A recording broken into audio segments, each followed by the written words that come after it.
ఆలయ పూజారి గారు ఇంకా చాలా విషయాలు నాతో పంచుకున్నారు. నాకు అర్థం అయింది ఏమిటంటే, ఈయన చెప్పింది కూడా నిజమే కదా. మన పూర్వీకులు కాశీనగరం దర్శించడం తప్పనిసరి కోరిక. ఎందుకంటే తెలుగువారి యొక్క వివాహ వేడుకలలో కాశీయాత్ర ఘట్టాన్ని కూడా నిర్వహిస్తారు. అంటే జీవితంలో ఒకసారి అయినా కాశీ నగరానికి వెళ్ళి రావాలని అర్థం.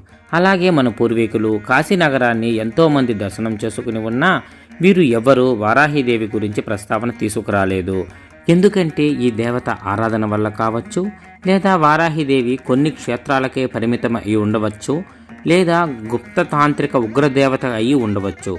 కారణాలు ఏమైనా ఎన్నో ఉగ్రదేవతలను ఆరాధించడానికి అనుమతి ఇచ్చిన మన పెద్దలు, పూజారులు, మఠాధిపతులు ఈ వారాహీదేవిని ఎందుకు ప్రాముఖ్యత ఇవ్వలేదో మనం ఒకసారి ఆలోచించాలి. అంతేకాని వితండంగా పూజలు నిర్వహించకూడదు. ఈ గుప్త నవరాత్రుల గురించి సందేహాలపై మరొక భాగంలో ఇంకొన్ని విషయాలు తెలుసుకుందాం.